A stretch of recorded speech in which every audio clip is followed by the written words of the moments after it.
Eu saúdo os irmãos com a paz do Senhor, amém? Nós iremos ministrar neste dia a terceira lição dos jovens, que tem como título Preparativos para a Conquista. Texto do dia: O cavalo prepara-se para o dia da batalha, mas do Senhor vem a vitória. Provérbios, capítulo 21, versículo 31. A síntese: Deus conduz o seu povo e concede-lhe vitória, mas a glória por toda e qualquer conquista deve ser atribuída exclusivamente a Ele, o Senhor dos Exércitos. A leitura do texto bíblico está em Josué, no capítulo 2, versículos 1, 9, 11, 23 e 24, que diz: E enviou Josué, filho de Num, 2 homens desde Sitim a espiar secretamente, dizendo: Andai e observai a terra e a Jericó. Foram, pois, e entraram na casa de uma mulher prostituta, cujo nome era Raabe, e dormiram ali. 9. E disse aos homens: Bem sei que o Senhor vos deu esta terra, e que o pavor de vós caiu sobre nós, e que todos os moradores da terra estão desmaiados diante de vós. 11. Ouvindo isto, desmaiou o nosso coração, e em ninguém mais há ânimo algum, por causa da vossa presença, porque o Senhor, vosso Deus, é Deus em cima, nos céus e embaixo na terra. 23. Assim, aqueles 2 homens voltaram e desceram do monte, e passaram e vieram a Josué, filho de Num, e contaram-lhe tudo quanto lhes acontecera. E disseram a Josué: Certamente o Senhor tem dado toda esta terra nas nossas mãos, pois até todos os moradores estão desmaiados diante de nós. Aleluia! Essa é uma lição maravilhosa, em que um dos assuntos principais é a questão do planejamento. Há uma grande necessidade de se planejar. E o que significa planejar? Planejamento é o ato ou efeito de planejar. Isso fala de criar um plano para otimizar o alcance de um determinado objetivo. Tantas coisas nas nossas vidas se faz necessário que haja um planejamento. É necessário um planejamento do nosso dia, em que como nós devemos gastar o nosso tempo. Se faz necessário haver um planejamento para essa juventude abençoada que quer namorar, noivar e chegar ao casamento.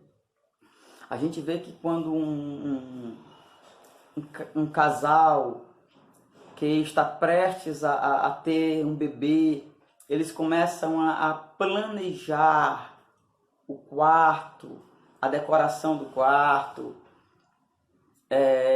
enfim, todos estes detalhes para que possa receber este bebê, tudo nos mínimos detalhes.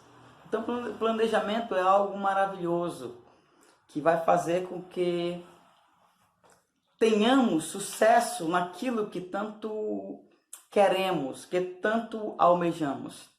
Então, quando nós chegamos aqui no capítulo 1, capítulo 2 do livro de Josué, nós vamos perceber que Josué, ele teve uma chamada, ele teve uma experiência com Deus.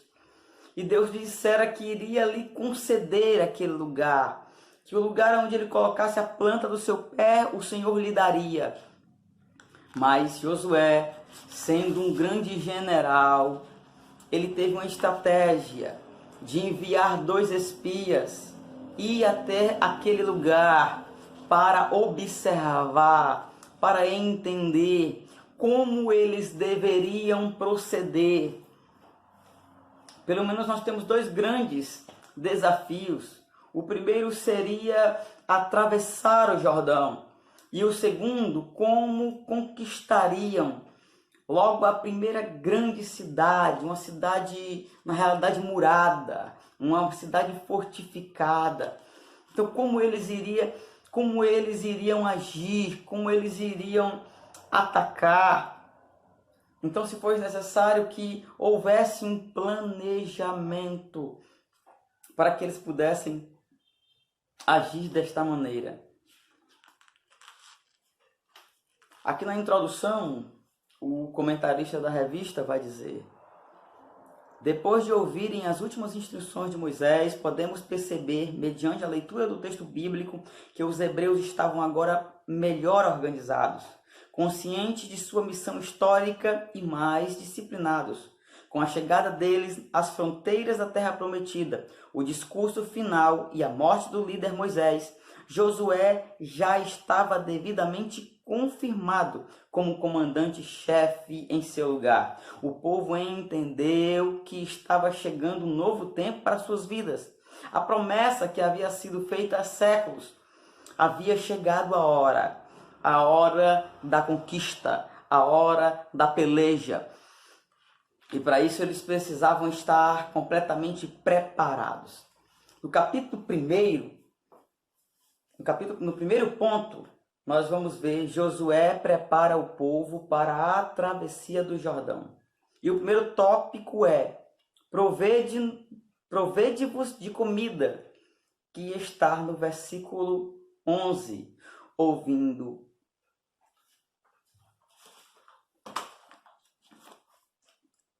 Versículo 11 de Josué 1. Passai pelo meio do arraial e dizei ao povo: provede-vos de comida.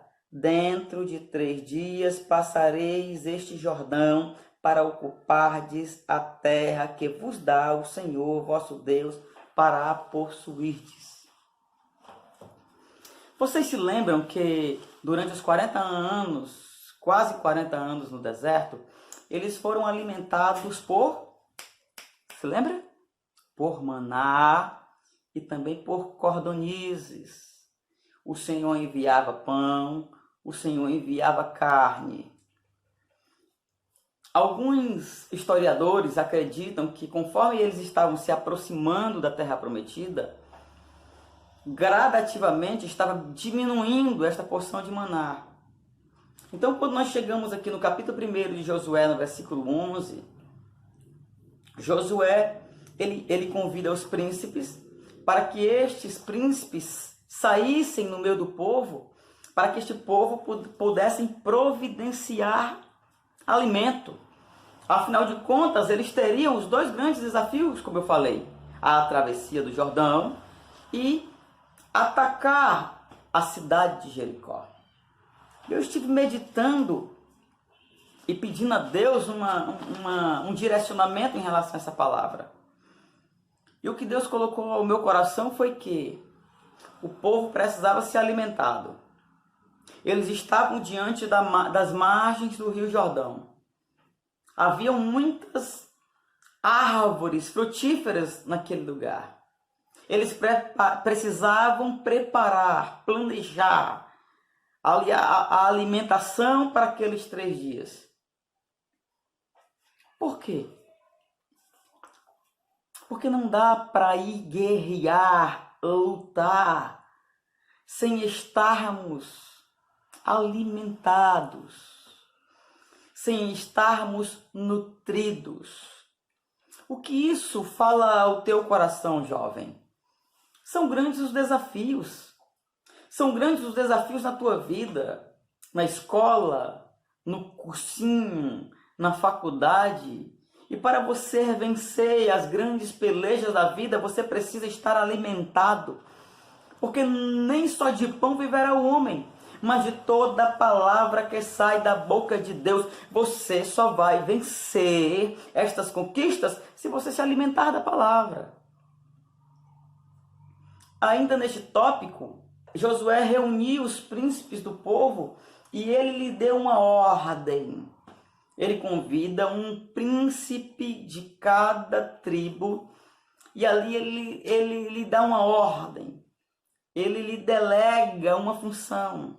Ei, líder, o que nós aprendemos com Josué e podemos aprender também com o mestre Jesus de Nazaré, aqui em Lucas, no capítulo 9.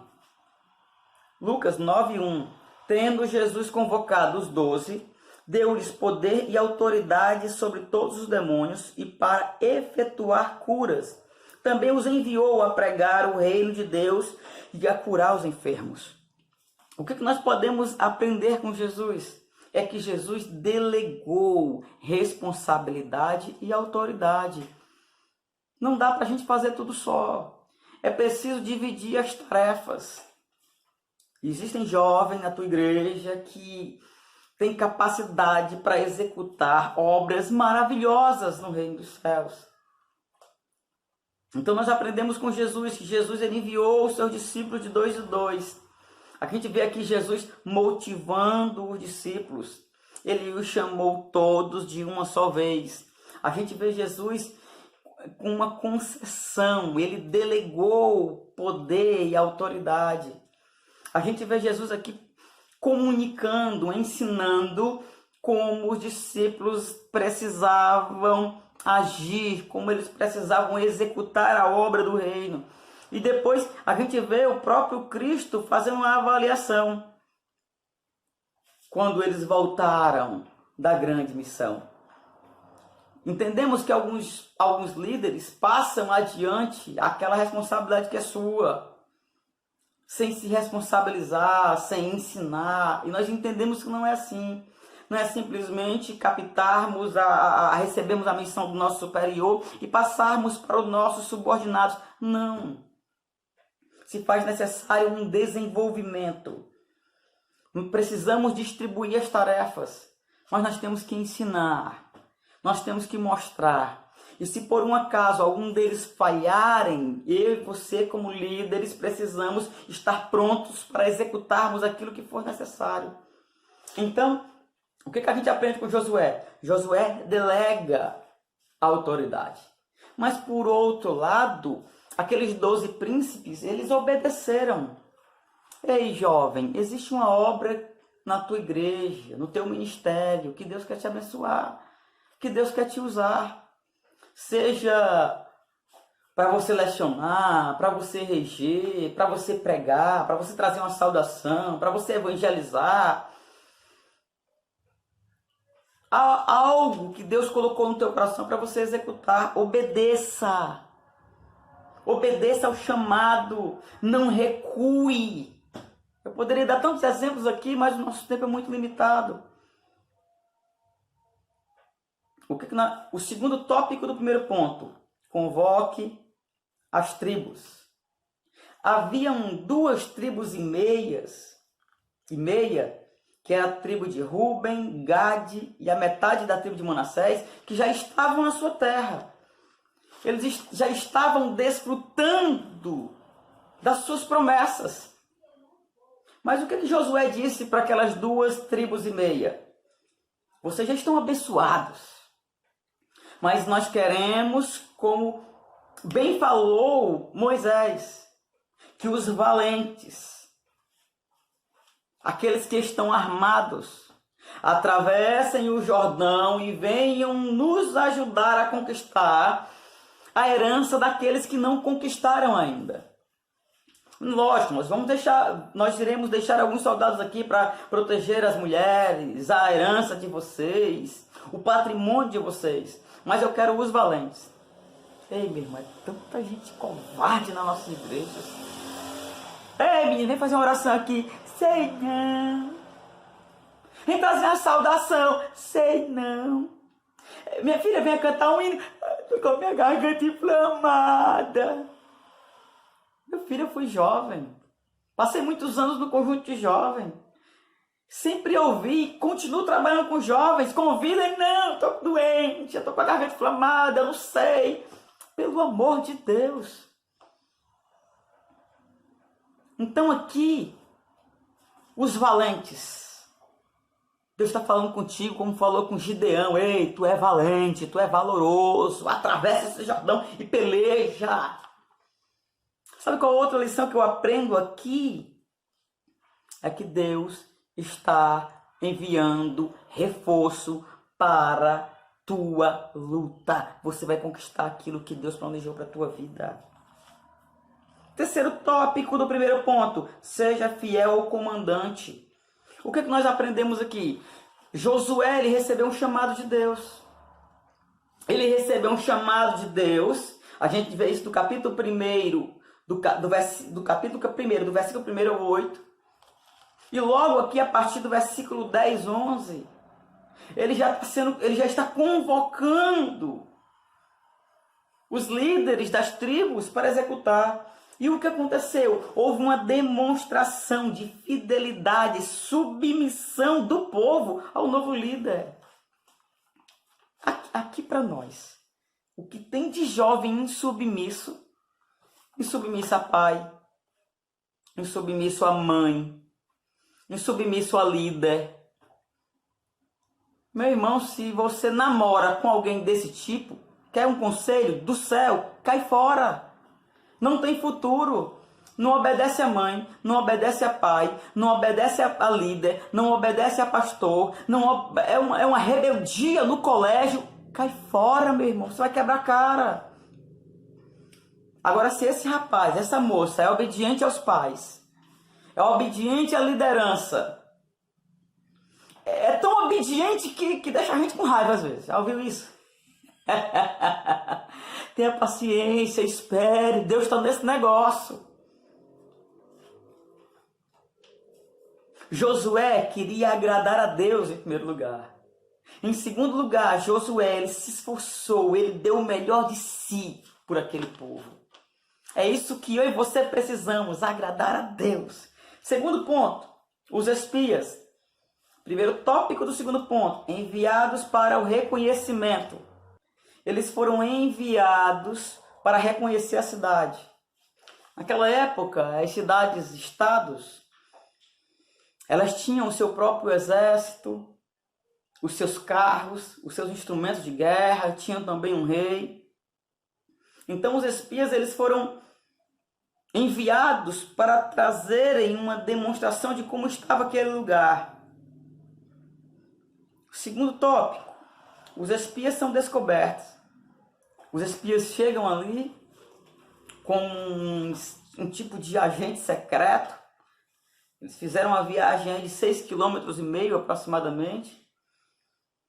E eles se encontram com Raabe, quem sabe ela estivesse caminhando nas ruas. E eles se aproximam dela e começam a conversar com ela. E se aproximam daquele lugar. Aquele lugar é um lugar onde possivelmente eles iriam adquirir informações necessárias para levar para Josué. E aí nós aprendemos tantas coisas gloriosas. Que Deus, ele se revelou diante de uma mulher que, do nosso ponto de vista, seria alguém improvável.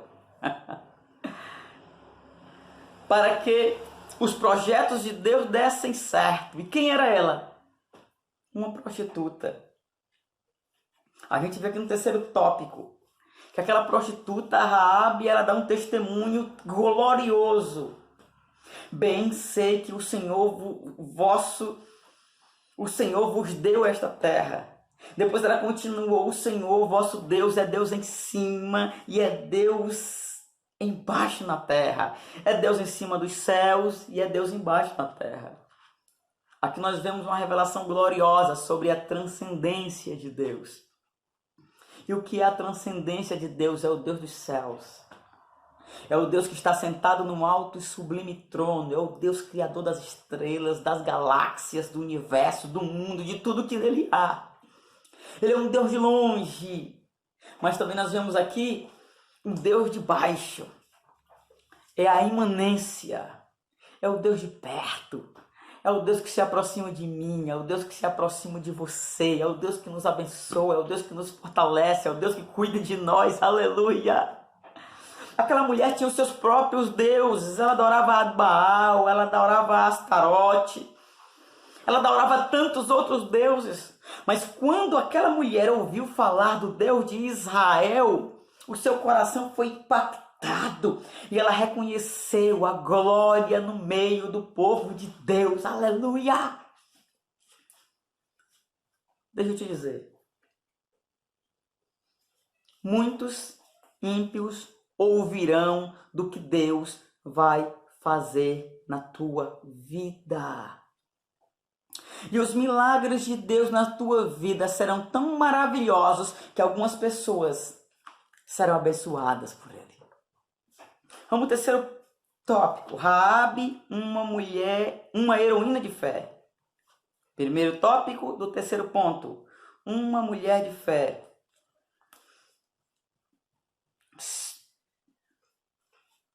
Então Raabe era uma mulher prostituta. O que nós podemos aprender aqui com Raabe? Ela foi uma mulher que fez uma aliança. Aqui nós extraímos, aqui nós podemos ver a história do crente em Jesus na vida de Raabe. Ela fez uma aliança. Qual é a primeira lição? Raabe era uma mulher pecadora. Segunda lição, ela estava sob condenação.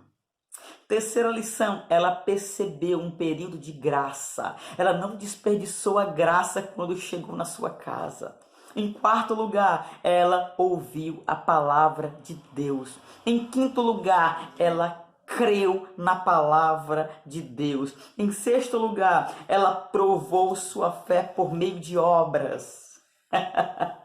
Em sétimo lugar, ela tentou salvar outras pessoas. Ela tentou salvar a sua casa, a sua família. Em oitavo lugar, ela foi salva do julgamento. Em nono lugar, sabe qual outra lição gloriosa que nós aprendemos com ela para nossas vidas? Ela se casou, ela era uma mulher rejeitada, desprezada, abandonada. As pessoas só queriam usar o seu corpo, mas quando ela ouviu falar do Deus de Israel, a sua história foi mudada de uma maneira tão especial. Eu tenho que correr. Que ela disse: eu não quero esse Deus só para mim, eu quero esse Deus para minha família, eu quero esse Deus para minha casa. Você pode imaginar Raabe saindo na casa, em direção à casa dos seus pais, dos seus irmãos, dos seus amigos, e dizendo: a salvação chegou.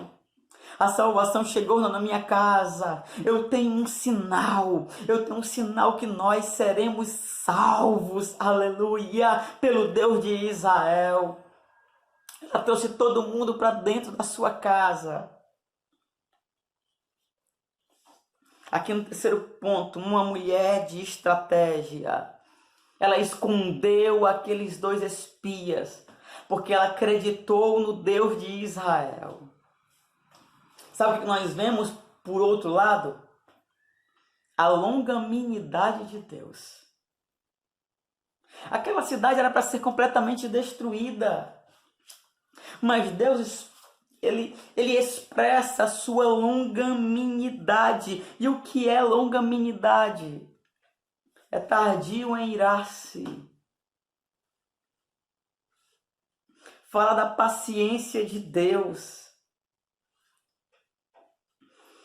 O que isso significa? Esta paciência é revelada no adiantamento do juízo merecido sobre o pecado, ou sobre os pecadores. Eu quero falar rapidamente aqui sobre esta longanimidade. Quem são os objetos, os alvos desta longanimidade de Deus? Em primeiro lugar, a longanimidade de Deus para com aqueles a quem Ele quer salvar. O Senhor teve uma longa paciência comigo. Em segundo lugar, a longanimidade de Deus para com os ímpios impenitentes. E, meus amados irmãos, se não fosse o longo ânimo e a paciência de Deus, esse mundo já teria sido destruído há muito tempo. Em terceiro lugar, a longanimidade para com os seus filhos. Até depois que nós aceitamos a Cristo, muitas vezes nós falhamos. Deixa eu te dizer, não brinque com a longanimidade de Deus. Ele é amor, mas também ele é justiça. A gente vê a manifestação da longanimidade de Deus, ela é manifestada nas suas constantes advertências quanto aos pecados dos homens. Quantas vezes parece que a gente insiste em querer errar e o Senhor fala, o Senhor adverte, o Senhor levanta um profeta, o Senhor fala por intermédio do culto de doutrina, fala no domingo, fala na escola bíblica. Outra manifestação da sua longanimidade é manifestada quando ele pune com certa tristeza. Em terceiro lugar, essa longanimidade ela é manifestada quando ele demora em cumprir as suas ameaças, mesmo quando os pecadores não demonstram qualquer sinal de arrependimento. Ah, Deus longânimo. Em quarto lugar, sua longanimidade é manifestada quando ele envia os seus juízos gradativamente. Ele poderia enviar de uma vez, mas como ele é longânimo, ele vai enviando gradativamente. Em quinto lugar, a sua longanimidade é manifestada quando ele envia os seus juízos muito moderadamente.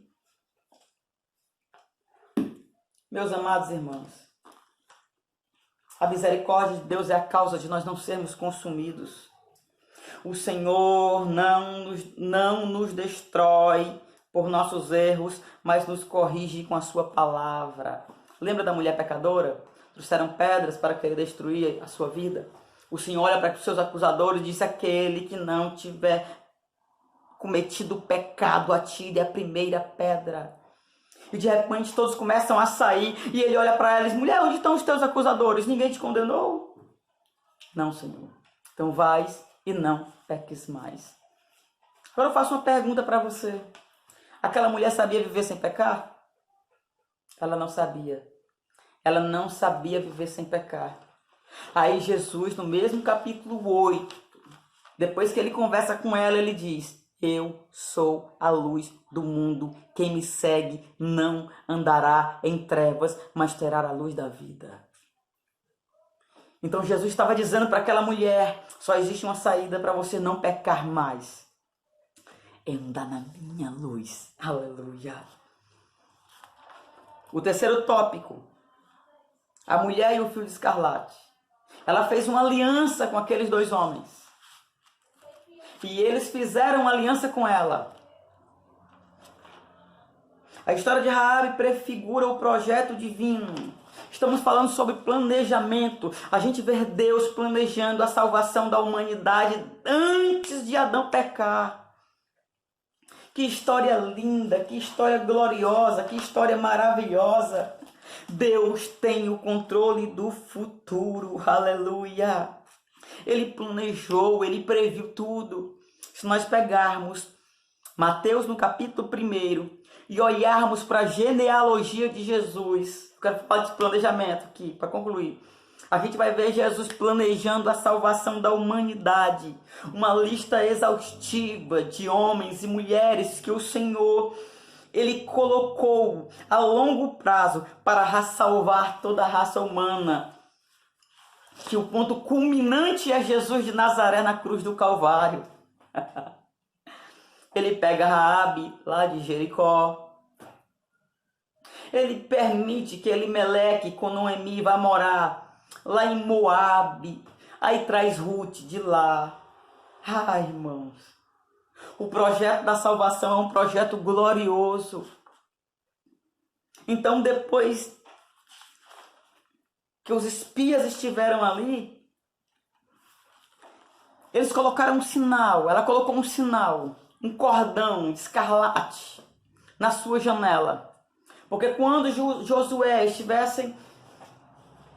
depois que estivessem atravessado o Jordão e olhasse para um muro, olhasse para a casa de Raabe, estava lá o sinal, o símbolo para que a sua casa e toda a sua família pudesse ser salva.